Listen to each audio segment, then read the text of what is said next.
이 두 개 채널 역시 이제 일당백은 제가 꾸준히 봤으니까요. 지식플레이나 셜록 홈즈 같은 경우에 처음에 기획해서 그림 그렸던 거랑 현재의 모습이랑 어느 정도 유사합니까? 아니면 좀 많이 좀 변했다고 보세요? 어떠세요? 왜냐하면 이게 또 안 변하면 패턴이 너무 비슷해서 사람들 아까 얘기한 것처럼 기대한 것만큼이 있기 때문에 좀 지루할 수도 있고 이런 것도 있잖아. 네, 맞아. 변화된 것도 있죠. 근데 네. 시작할 때 저는 좀 관점을 뭐 광고도 하고 그래서 전공도 그쪽이고 그래서 좀 브랜딩 측면에서 보는데 이제 2016년쯤에 막 김준 박사님이 뭐 뉴스 패널로 나오신 걸 처음 봤는데 근데 되게 놀랐어요. 국제 전문가 박사인데 이런 미모의 분이 있어? 약간 맞지. 유현준 교수님도 알쓸시절2 그러니까 알쓸시절2는 못 봤는데 제가 책을 읽었던 분이고 나중에 막 미디어 나오신 거 보니까 와, 건축가 중에 이런 분이 있어? 그래서 이제 그분들에 대한 애정이 있었고 그래서 그러니까 이분들이 어떻게 브랜딩 되어야 되는가에 대해서 이제 좀 실제 애정이 있었네. 팬이라고 할까? 네. 뭐 그런 그게 있으니까 거기 그 안에 들어가는구나. 근데 김준 박사님과 유현준 교수님의 브랜딩 차이는 그러니까 유현준 교수님이 인지도가 좀 더 높았고 그러니까 김준 박사님은 좀 새로 구축해야 된다고 생각을 했습니다. 그래서 그때 100분 토론 MC까지 하고 나오셨지만 그러니까 이게 완전 대중 일반인들이 많이 알지는 못지. 네, 그래서 국제 정치나 뭐 사회 이슈, 뭐 역사 이런 분야에 이제 설명하는 여성 전문가로서 그러니까 뭔가 포지셔닝을 이 채널로 좀 같이 해보자. 세련되면서도 뭔가 진지한 약간 이런 톤의 매너를 잡았고 이제 유현준 교수님 같은 경우는 네, 그러니까 인지도는 더 높고 그리고 이제 건축 이제 교수님도 오래 하셨고 건축가로서 경력도 많으시니까 근데 유현준 교수님의 약간 단점은 그러니까 건축이라는 소재가 대중적이지 않다는 거였어요. 그렇지. 근데 유현준 교수님은 엄청 대중적인 분이고 그래서 그러니까 건축을 뭔가 캐주얼하게 그러니까 콘텐츠화 시켜야 돼서 그러니까 유현준 교수님 셜록 현준 뭐 저희가 채널 아트만 봐도 김주현 박사님이 좀 더 무겁고 셜록 현준은 되게 약간 좀 캐주얼하게 가볍게 잡았거든요. 그래서 일단 그러니까 브랜딩 측면은 계속 가져가고 있고 근데 이제 바뀐 거는 이제 그러니까 사실 시청자들이 원하는 게 뭐냐에 따라서 바뀌어가는 건데 김주현 박사님 같은 경우에는 초반에는 뭐 역사 문화 이렇게 미국 문화 알려주고 이런 것들이 많았는데 이제 국제 정치가 갈수록 뭔가 혼란스러워져서 맞아. 뭐 이쪽으로 안 갈 수가 없어. 그래서 김준 박사님이 약간 요거 준비하시기도 너무 많은 거죠. 그러네. 그래서 김준 박사님이 이제 폭넓게 그러니까 미국 문화 알려주고 약간 이런 좀 라이트한 것도 김준 박사님도 좋아하시는데 지금은 그럴 만한 시간이 없다. 네, 그러니까 국제 정치에서 집중하게 되었고 이게 뭐 시청자의 니즈에 맞춰서 변화된 거고요. 그리고 셜록 현준 같은 경우에는 이제 초반에 그러니까 유현준 교수님이 그러니까 책을 여러 번 쓰셨으니까 자기가 말하고 싶은 게 딱 쫙 정해져 있었어요 초반에. 그래서 이제 원래는 막 나 오늘 이거 할게요 약간 이런 게 많았는데 약간 제가 했던 것들이 몇 번 성공을 거둔 게 있거든요. 뭐 이제 아까 뭐 오사카 콜라보도 그렇고 이제 마인크래프트 리뷰도 있었는데 마인크래프트 건축 리뷰 같은 경우에도 이제 원래 그러니까 독특한 시각이다. 그러니까 시작할 때 미팅 때 제안 드렸는데 마인크래프트 근데 그거 너무 좀 가벼워 보이지 않을까? 약간 해서 넘어갔었다가 그런 것들이 약간 네, 조회수가 되게 터지기 시작하면서 이제 뭔가 많이 맡겨주시는 아이템은 많이 맡겨주시는 게 있죠. 시각도 또 차이가 뭐 연령대도 있을 수 있고 물론 뭐 이제 유피님도 MZ라고 말하기도 좀 그렇지만 근데 유현준 교수님은 되게 대중적이신 게 예. 그러니까 아들분하고 막 대화하기 위해서 만화책이랑 막 아들이 추천해주는 막 애니메이션 게임 막 이런 거 되게 엄청 보시거든요. 근데 그걸 또 되게 재밌게 보시고 그걸 또 막 그걸 다시 또 소재로 하시고 네, 이번 그러니까 아드님이 추천해주신 아케인 보시고 막 이거 리뷰 찍자고 막 열려 계시네. 그러니까 유현준 교수님은 그 특유의 대중성과 뭔가 대중 감각 이런 게 되게 그러면서도 제작 채널 운영 자체는 직접은 이쪽에서 하실 거 아니에요. 네네. 채널 지속 시간이니 뭐 이런 거 있잖아. 그거 보이잖아요. 네네. 그러면 그 전에 다른 유튜브 채널을 많이 하신 건 아니고 뭐 주로 어쨌든 지식형 쪽으로 하시긴 하셨지만 이 중에 그래도 제일 신경 쓰는 포인트들은 뭐예요? 그러니까 단순 조회수가 아닌 건 저도 알거든요. 그냥 조회수만 잘 나온다고 좋은 게 아니잖아요. 지속 시청 역시? 네, 시청 시간이 중요한데 근데 그런 걸 볼 때 타겟팅을 많이 하잖아요. 그러니까 뭐 타겟 페르소나 이래가지고 그러니까 어떤 사람들이 어떤 환경에서 보냐. 그치. 그런 거예요. 약간 그러니까 침착맨 채널 같은 경우 설거지하면서 들어야지 이게 밈이거든요. 근데 뭐 팟캐스트 쪽 근데 저도 그렇지만 저도 막 그러니까 CG 작업할 때 주로 일당백을 들었고 음. 뭐 이제 운전 많이 하시는 분들이나 그러니까 이런 분들이 팟캐스트를 되게 좋아하세요. 일당백은 잘 때도 들으면 좋죠. 네. 뭐 이제 운전 많이 하시는 분들이 그러니까 미국에서 팟캐스트가 잘 된 이유도 그거거든요. 그러니까 장거리 운전을 하시는 분들이 되게 많은 거예요. 운전. 그러니까 트럭 운전사들이 팟캐스트를 엄청 듣는데 근데 미국은 그 대륙 운전하면서 계속 팟캐스트 틀어놓는 거죠. 네. 한국에서도 팟캐스트 좋아하는 분들은 약간 그런 직업군이 많으세요.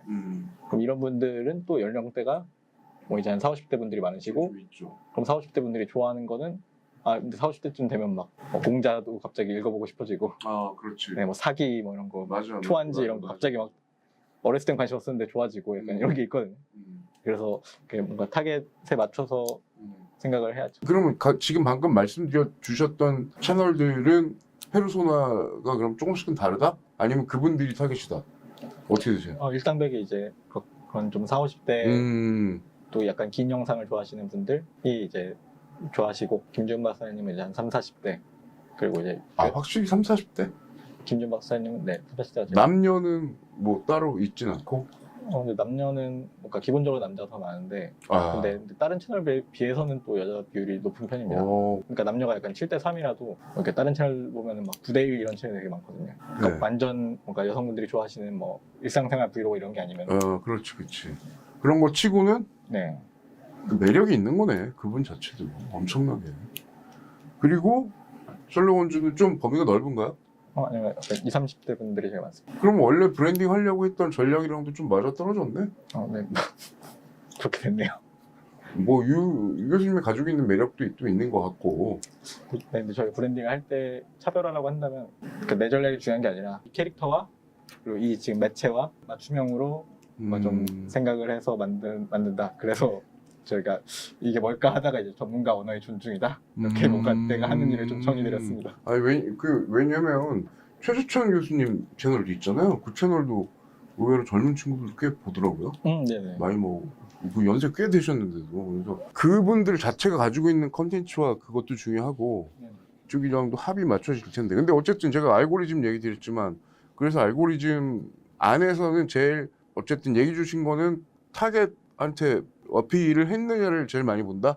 타겟에게 맞춘 저는 크게 주제 형식 캐릭터다 이렇게 보는데 주제 형식 캐릭터가 그러니까 다 한 톤 일관된 톤의 매너로 맞아야 되는 거죠. 이걸로 뭐 저기 어디 책 쓰시거나 하셔도 되겠네요. 가끔 성공 커리어를 가지고 있으니까. 가끔 워크숍 뭐 이런 거. 직원분들 모시고 같이 아니 뭐 그렇게 강의나 대회에도 주제 형식 캐릭터 좋습니다. 아주. 그거가 타겟이랑도 연결돼서 맞느냐 안 맞느냐 이런 걸 또 볼 것 같고. 근데도 매번 고민하지 않아요? 컨텐츠가 조금 너무 진지하면 클릭이 안 나올 것 같고, 그렇다고 너무 유튜브 트렌드에 맞추면 너무 가벼울 것 같고, 이건 매번 고민할 거 아니에요. 네. 중심이 있을 거 아니야. 아무래도 조회수 아닐까요? 근데 저희는 좀 콘텐츠에 가까운데 좀 목표가 조회수라기보다 약간 이분들과 이 채널의 뭔가 브랜딩에 더 포커스가 맞춰져 있다 보니까 좀 더 약간 장기적인 시각으로 길게 간다라는 마인드로 접근하니까 네. 막 일이 알고리즘 때문에 하는 거는 좀 덜한 편이다. 아무래도. 네. 그래서 근데 그러니까 좋은 콘텐츠는 근데 언젠가 발견된다. 약간 이런 좀 생각이어서. 그러니까 일담회 같은 경우 제가 책으로 처음 추천한 게 이제 한강 작가님의 소년이 온다였는데. 그거 난리 났잖아. 네, 근데 지금 난리 났지. 근데 그게 처음 올렸을 때 조회수가 안 나왔어요. 안 나왔겠지 그때는. 근데 저는 제가 한강 작가님의 소년이 온다 처음으로 추천한 책이었는데. 역주행 됐잖아. 네, 근데 그게 찍을 때 막 정민님하고 정방이 엄청 우시고. 기억나. 네, 그래서 뭔가 그러니까 그 콘텐츠 찍을 때 처음으로 약간 그리고 저도 막 엄청 들으면서 울고 막 이랬거든요. 그러니까 그때 처음으로 약간 좀 같은 팀이 됐구나 약간 이런 느낌이 들었는데. 그리고 좋은 콘텐츠는 후회라도 어떻게 된다는 걸 이번에 깨달은 거네. 네, 그래서 눈으로 본 거네. 그렇죠. 네, 근데 그때는 반응이 없어서 되게 아쉬웠죠. 너무 좋았는데 내용이. 근데 나중에 발견되어진 거 보고서 그러니까 기본적으로 좀 좋은 거를 만드는 거에 더 집중해야 되지 않나. 왜냐면 그때는 팟캐스트처럼 듣고 하는 느낌인데 그 양반들이 우니까 뭐라 그래, 일이 집중이 안 되는 그런 느낌이었어. 뭔지 아시죠? 그건 약간 편안하게 이렇게 흘려듣는 거였는데 그때 진짜 너무. 근데 다시 보니까 또 안 볼 수도 없고 또 한강 그거에서 검색해본 거밖에 없더라고. 자, 그런데 전반적으로는 롱폼에 좀 가까운 컨텐츠들이 있는데 어쨌든 지금 쇼폼으로 가고 있는 거 자체 부인할 수는 없잖아요. 어떻게 그 중간 정도를 맞추셔서 하시고 계신 거예요? 지금 뭐 예를 들면 각 채널별 쇼폼 만드는 것도 그렇고 뭐 아니면 향후로도 어떤 형태로든 그 트렌드 자체를 무시할 수는 없잖아. 저는 지금은 트렌드를 무시하려고 합니다. 근데 이게 그 이유가 생각을 해봤는데 유시민 작가님이 최근에 막 다른 어떤 콘텐츠에서 그런 얘기를 하셨거든요. 그러니까 젊은 층이 막 그러니까 기성세대가 꽉 잡고 있어서 기회를 안 준다. 방법이 없다. 이렇게 얘기를 하는데 그 유시민 작가님은 그냥 자리를 뺏어라 치고 올라가서 약간 이런 얘기를 하셨어요. 그러니까 자기 세대도 그랬고 그러니까 기성세대가 어차피 기회를 주지 않는다. 그냥 치고 올라가는 수밖에 없지. 근데 약간 쇼폼을 보면서 약간 좀 그런 생각이 들어서 약간 치고 올라오는 사람들의 영역이다. 아 그거는 네, 근데 괜히 따라가려고 하다가 릴스에 요새 약간 좀 뭔가 그러니까 정보형 콘텐츠 올리시는 분들 보면은 저는 약간 좀 내용이 좀 약간 빈약한 거예요. 양산형이라고 그러죠 요즘에 막 만들어서 막 올리는. 근데 예를 들어 그러니까 뭐 이게 내가 모르는 분야 보면은 되게 유익하네 이렇게 뭐 볼 그럴 수도 수 있는데 있겠지만. 그러니까 내 분야에 올리시는 분들 보면은 뭐 이런 기초적인 걸 되게 뭐 되게 막 되게 전문적으로 있어 보이는 것처럼 표현을 하지. 근데 또 되게 팔로워가 많고 맞아. 그래서 이 사람들의 방법이구나. 그러니까 맞아요. 그런 거죠. 약간 그러니까 30대 내 셀프 그러니까 자기 브랜딩을 하고 싶어. 근데 롱폼으로 10분짜리 콘텐츠를 뭐 최소 뭐 일주일에 한 번씩 만들 그 콘텐츠가 쌓이진 않았거든요. 예를 들어 유현준 교수님만 해도 그러니까 2, 30년간 축적된 그렇죠. 그게 나오니까 직문즉답도 거의 가능하고 이런 건데 그걸 일주일에 한 번씩 뭐 최소 10분이라도 이렇게 롱폼을 그러니까 30대 브랜딩 하고 싶은 분들이 만들 수가 없는데 못하지. 근데 이분들이 그럼 쇼폼에서 방법을 찾았구나. 짧게. 예, 그건 가능하니까. 그래서 그럼 약간 이건 이분들의 영역대로 존중해주고 그거는 우리 쪽은 아니다. 약간 뭐 유학본식으로 뭐 하이라이트식으로 하는 정보는 있어도. 네, 만들 수는 있지만 그러니까 그게 저희의 메인은 아니다. 심지어 여기에 이어서 질문 드리는 건 뭐냐면 쇼폼 같은 경우는 일종의 뭐라고 표현할까요? 기계화된 것처럼 AI 시켜가지고 툭툭툭 끊어가지고 하는 것도 요즘에 많아지면서 이게 사람이 만들었나 AI가 만들었나 싶을 정도로 그쪽도 이른바 클릭은 다 빨아가는 경우들이 많단 말이에요. 그럼 이거 어쨌든 시장에서는 영향이 있는 거거든? 왜냐면 광고주라는 건 다 뭐 어쨌든 한정적인 건데 AI로 뭐 내레이션하고 편집하고 뭐 이런 거 방금 얘기해 주신 게 그런 유해로 많이 만들더라고요 요즘에. 보든 안 보든 뿌린다. 완전히는 아니지만 그게 또 많아지면 사람들이 그게 이상하다기보다는 익숙해질 수도 있어요. 그래서 지식형 컨텐츠 제작 방식이 또 약간 요렇게 약간 영향을 주지 않을까 이런 생각도 좀 해봤는데 어떠세요? 좀 흐름이 그런 것 같은데 그러니까 획일화된 거에서 이제 다양성을 가니까 그러니까 그 유튜브의 알고리즘 자체도 다양성을 존중하는 그렇죠. 이런 알고리즘이고 사실 근데 시장들도 점점 그렇게 가는 거죠. 근데 뭐 예를 들어 뭐 내가 영화 평론가다. 그럼 이제 뭐 당연히 GV로 이제 이동진 평론가님 모시고 싶은데 근데 이동진 평론가님 할 수 있는 영역이 있고 근데 내가 되게 가볍 근데 뭐 안 하는 경우는 없는 것 같긴 하지만 근데 이제 뭐 근데 예를 들어 뭐 예산이 이동진 평론가님 모실 예산이 안 돼. 근데 이거는 되게 소규모로 작게 해야 돼. 그럼 요거에 맞는 또 평론가님이 있고 그렇죠. 예, 근데 또 이거에 맞는 평론가님은 이렇게 뭔가 릴스나 이런 거에 활동하시는 좀 젊은 평론가님을 모실 수도 있는 거고. 그렇죠. 그래서 이렇게 그러니까 좀 니즈나 활동하는 영역들이 좀 되게 다양성들이 생길 거고 좀 자기가 잘하는 거 자기가 맞는 거에 집중하면 되지 않을까. 그러니까 모든 걸 다 먹으려고 할 필요 없고. 어쨌든 그러면 뭐 트렌드는 가긴 갈 것 같고 그 중에 우리가 잘하는 걸 취해서 그분의 포커스를 맞출 거고 그리고 그 제작 방식이나 어떤 환경이라는 것도 결국 뭐 예산까지 포함한 여러 가지가 복합적으로 돼 있고 그 안에 맞는 또 핏이 맞는 분들을 해서 할 수도 있는 거다. 알겠습니다. 저는 가끔 그리고 또 큰 그림에서 하고 있는 거 보면 너무 고퀄이라 이걸 좀 이어가지고 OTT 같은 데서 해도 될 것 같다는 생각이 좀 들 때도 있는데 이렇게 오퍼가 온 적은 없나요?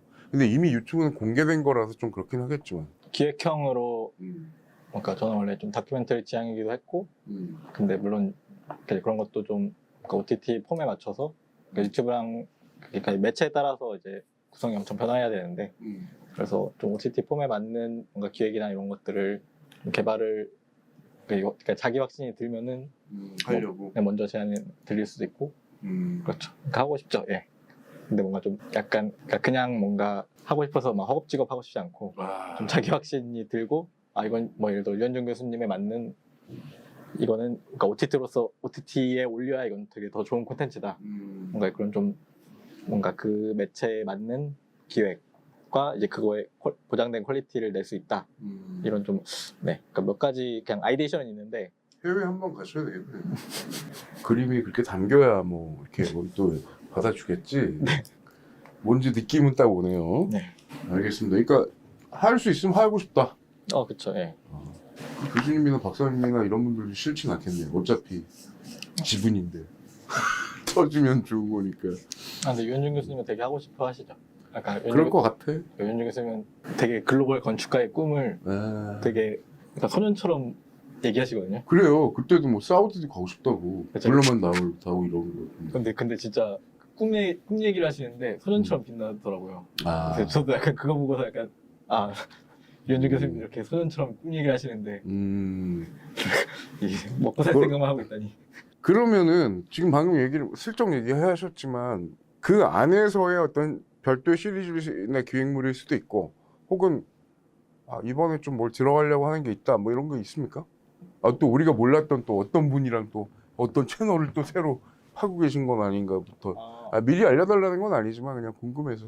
생각은 여러 개 있는데 뭐 셜록 홈즈 내에서도 뭐 약간 그냥 서울을 주제로 해서 서울의 뭐 동네별일 수 있고 이렇게 하나씩 다루면 재밌다. 뭐, 진짜 할 거 많겠다. 네, 그런 것도 생각하고 있고 뭐 그 외에는 이제 뭐 저희가 연세대랑 이제 프로젝트들을 기획하고 있는데 모교랑. 네. 근데 좀 특이하게 연세대학교에 그렇게 좀 그러니까 문화계나 방송계에서 활동하시는 분들이 유독 많아서 근데 또 문화계는 또 약간 거장분들이고 한강 작가님, 봉준호 감독님, 그러네. 이한민 감독님, 뭐 이제 제피님, 또 되게 약간 그렇게 약간 말 잘하시는 전문가분들 아니면 또 이렇게 커뮤니케이터 분들도 엄청 많으세요. 그래서 그런 것들을 좀 엮어서 할 수 있는 게 뭐 없을까? 지금 고민 중이신 거구나. 네. 아니면 약간 그림이 기획까지는 들어왔어요? 네.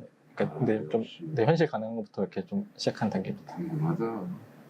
다시 좀 원천적인 질문. 이제 후반부로 가니까 두 가지를 합쳐서 얘기 드려볼게요. 그러니까 어떤 형태로든 그 전문가분들이 나오는 형태는 이른바 큰 유형에서는 강의형이라는 표현을 좀 쓰잖아요.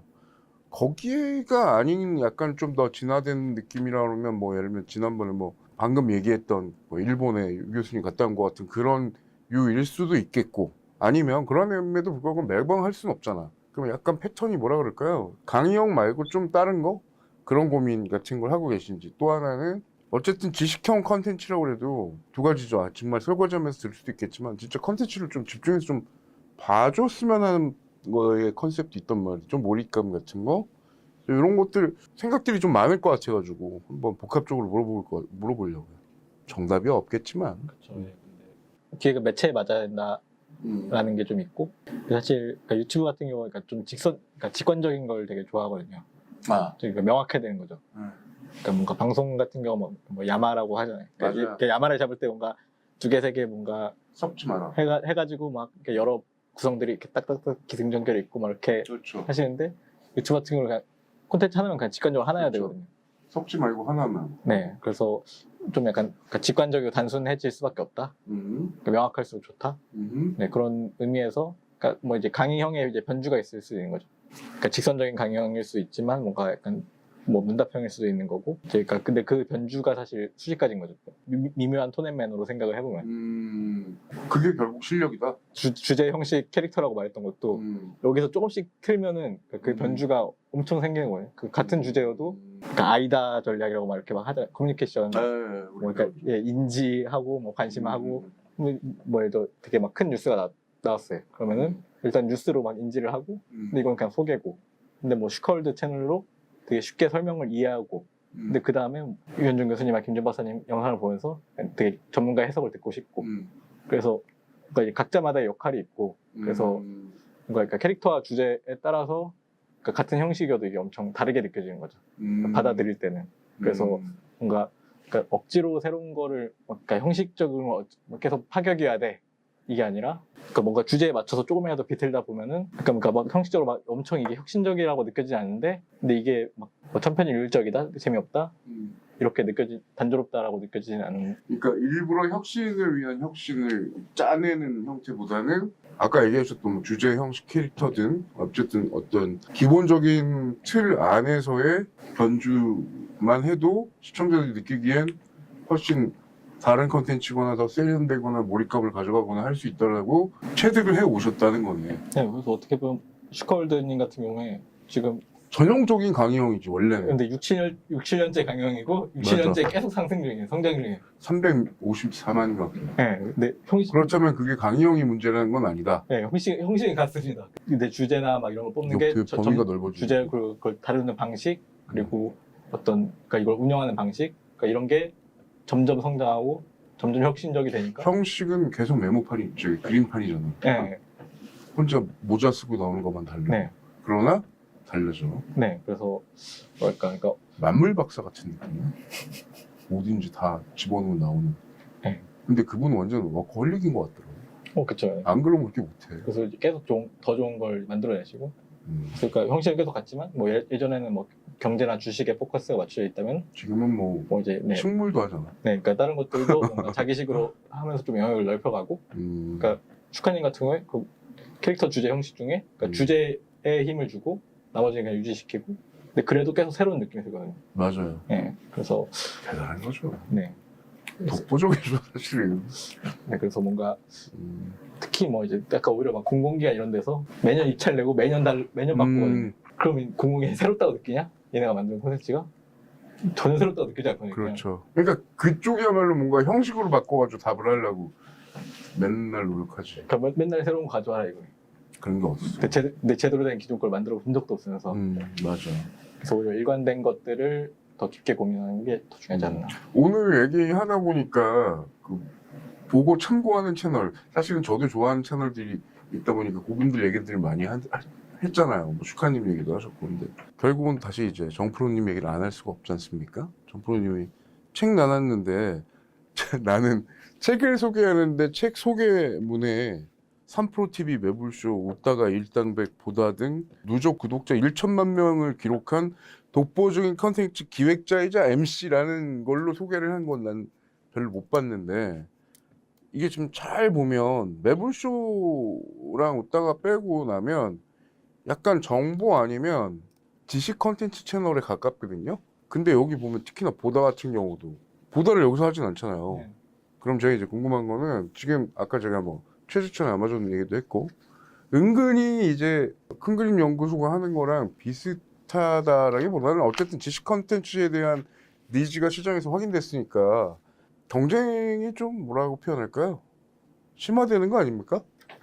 근데 약간 유튜브에서는 그러니까 파이가 커지면 사실 좋은 측면이 있는데요. 아, 여기 이제 큰 그림 연구소는 그 안에서도 선배적인 어떤 그 선배라 그런 느낌 아니고 그러니까 사실 그러니까 일당백 같은 경우에 초반에 좀 올라가다가 정체기가 좀 있었어요. 뭐 사실이죠. 네, 근데 그때 좀 고민을 했는데 왜였나? 그때 자꾸 이렇게 문학 독서, 그러니까 문학을 다룬 거예요. 근데 그 전에 이제 조회수가 잘 나왔던 걸 보면은 역사랑 철학인 거예요. 그래서 그러니까 파이가 큰 영역에서, 그러니까 사람들이 좋아하는 영역에서 차별화를 해야 되는구나. 근데 문학은 이거를 이제 뭔가 그러니까 영상으로 소비하지 않는 거죠.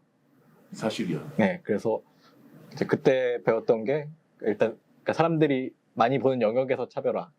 뭔지 알 것 같아. 네, 그래서 그러니까 이 전체 파이가 커진다는 건 사실 그 좋은 시그널이고, 근데 물론 이제 차별화를 만들어내지 못하면 안 되는데, 그러니까 그 안에서 차별화를 만들어내는 거, 그러니까 이게 고민해야 될 포인트지, 뭔가 경쟁이 심화되어서 레드오션이어서 문제다, 이건 아닌 것 같아요. 레드오션에서 차별화하는 게 중요하다. 그게 맞는 말씀 같은 게 일당백 예를 들으셨으니까 내가 몰입해서 들으면 안나 까렌이나가 진짜 너무 예를 들면 재밌는데 평소에 그냥 아무 생각 없이 이렇게 듣다 보면 사기 뭐 이런 거가 그냥 또 이렇게 똑똑 꽂히면서 그냥 또 약간 흘려들어도 괜찮은 느낌? 그리고 그런 컨텐츠를 다른 채널에서도 하기도 하는데도 불구하고 그러니까 이걸 어떻게 종잡을 수가 없네요, 솔직히 어떤 측면에서는. 근데 그 안에서 일종의 패턴 같은 거를 좀 발견하신 셈이라고 볼 수 있고, 그럼 이건 레드오션이 아니라 오히려 큰 그림에서 뭔가 그런 방향이 있다. 뭐 예를 들어 뭐 총균세 검색해 보시면은 총균세 콘텐츠가 엄청나죠. 엄청 많은데 근데 조회수가 연도에 하나씩 조회수가 막 100만, 200만 된 게 막 있어요. 그래서 뭐 보시면 뭐 그러니까 설민석님이 아 처음에 맞아. 이제 방송에 완전 방송식으로 하신 게 뭐 조회수가 제일 60회만 되고, 그러니까 마인크래프트로 이해하는 총균세 이렇게 해가지고 유튜버분이 올리신 건 또 조회수가 되게 높고, 그럼 이건 좀 타겟이 젊은 거죠. 근데 그 다음 유현준 교수님이 그럼 총균세 어떻게 읽어야 돼? 이건 좀 약간 맞아. 그때 약간 요약보다는 유현준 교수님은 관점에 대해 얘기하는 게 좋겠다 해서, 그러면 약간 뭔가 이걸 어떤 관점을 해석해야 되는가 이런 콘텐츠도 있고, 뭐 또 알릴레오도 한 1, 2년 전에 이제 이거는 이제 토크식으로 팟캐스트 토크식으로 한 것도 올리셨고, 네, 뭐 그리고 뭐 최근에 14F에서 총균세 가지고 이제 이건 토론하는 거. 그러니까 총균세라는 주제는 하나지. 하나인데 그 여러 채널에서 다 올리는데 조회수가 다 높아요. 그래서 경쟁이 심화되고 그 안에서 차별화된 다양한 것들이 나오면은 서로 좋다? 약간 이런 느낌입니다. 아 어느새 인터뷰가 거의 이제 막바지인데 그래도 오늘 오실 때 이런 얘기 정도는 더 좀 하고 싶다. 예를 들면 이럴 수도 있잖아. 뭐 아까 우리 얘기했다시피 이놈 저기 신방가 보내놨더니 유튜브나 만들려고 한다고, 그것도 뭐 지가 만드는 것도 아니고 어디 뭐 저기 그거 만드는 회사에 간다는 둥, 뭐 요새 어쨌든 시각이 되게 많고요. 저도 미디어에서 가르치잖아요. 근데 학생들이 진짜 갈피도 못 잡고 솔직히 말해서, 왜냐면 교수 바뀌니까. 그런 측면에서 어쨌든 약간의 어떤 쪽의 선택을 한 선배죠. 그게 그리고 현재는 어쨌든 평가가 되게 우리가 좋게 얘기하고 있고, 그래서 그런 얘기도 좋고, 아니면 뭐 관련된 뭐 하고 싶은 말 같은 거 해주시면 좋을 것 같아요. 일단 말씀하신 맥락에서는 그러니까 뭔가 어쨌든 그러니까 콘텐츠 만드는 사람은 약간 나로부터 출발하는 게 맞는 것 같고, 그러니까 내가 가치 있다고 생각하는 거, 내 관점에서 내가 같이 있지 않으면 그걸 해도 재미도 없고 할 의지도 안 나니까. 물론 이제 약간 프로세스 상으로 뭔가 그 레퍼런스를 분석을 해서 뭐 이제 원인 분석을 해서 뭔가 이렇게 어떻게든 일 처리를 할 수 있는데, 근데 뭔가 어쨌든 좀 지속 가능하게 일하려면 내가 좋아하는 걸 일단 찾아야 되는데, 그 전형적인 그 돈 못 버는 길로 보통 이해하는 그거잖아. 근데 뭐 이게 바로 되는 건 아니고 그러니까 4, 5년 정도 고생하는 거는 뭐 있을 수 있다. 그러니까 하다 보니까 저도 그러니까 어느 순간 그러니까 의도한 건 아니거든요. 그렇죠. 세상에 다 의도해서 되면 좋게. 네, 근데 저는 뭐 고등학교 때는 막 다큐멘터리 PD가 될 거야. 그거는 있을 수 있지. 그러니까 있었는데 그러니까 창업을 하면서도 뭔가 다큐멘터리 언제가 여기 가야지 막 이런 생각도 없었어요. 그냥 뭐 방송국 취업 준비할까 창업할까. 그래 많이 그러지. 그냥 두 개 중에 이쪽을 고른 거고, 그냥 이거에 맞춰서 살다 보니까, 근데 어쨌든 결국에 뭔가 내가 지향하는 거에 약간 맞닿아 있는. 네, 근데 그게 무슨 바로는 안 되고, 그러니까 그냥 흘러가다 보니까. 요즘에 부모님이나 주변에서는 뭐라 하세요? 뭐 어떤 활동들 하고 있는지 아실 거잖아. 네, 뭐 그런 게 좀 콘텐츠 쪽에 있을 때 좀 장점이죠. 그러니까 주변인도 볼 수 있는 콘텐츠 만든다는 게. 그분 만났니? 뭐 이런 것도 막 물어보고 그죠? 네. 좋습니다. 제가 보니까 식구가 조금 더 늘어났나요? 우리 그 큰 그림이 전반적으로 그래도 요 한 몇 년 동안 네. 이제 직원은 이제 보통 한 15명에서 18명 사이로 유지하고 있어요. 성장했네요. 잘 돼서 좋습니다. 진짜로 잘 돼서 너무 좋고. 그러면 지금 제가 맥락으로 여쭤본 거 말고 그냥 하고 싶으신 말씀은 따로 있는 건 아니고요?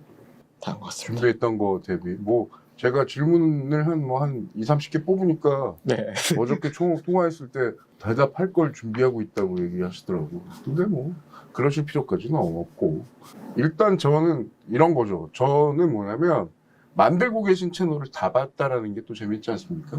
네. 이런 샤로줍다도 보고 아까 말했던 거 다 보는 사람이라 약간 그게 또 비슷한 핏이 있으신 것들을 좋아하시긴 하는 것 같기도 하고, 저도 원래 신박가 나와가지고 PD 출신이라. 네.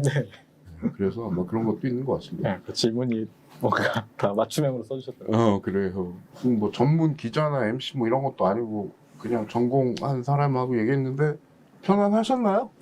네, 제가 그러니까 인터뷰를 보통 저도 하는 입장이어서 네네, 그러네. 당하는 게. 어. 근데 이제 질문지도 이렇게 쓰시는 거 보고 이렇게 막 많이 배우고. 알겠습니다. 저도 오늘 공부 되게 많이 했네. 네, 저도 이렇게 뭐랄까 그러니까 많이 배웠습니다 정말.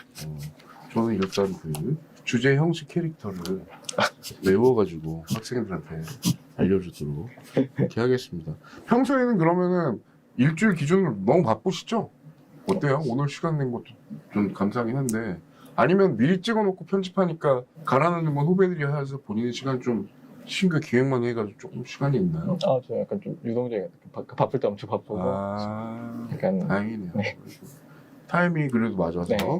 자, 아무튼 큰 그림 연구소 유재룡 PD님하고 인터뷰 잘 나눴고요. 앞으로 이 큰 그림 연구소의 약진 여러분들도 응원해 주시기 바라겠습니다. 감사합니다.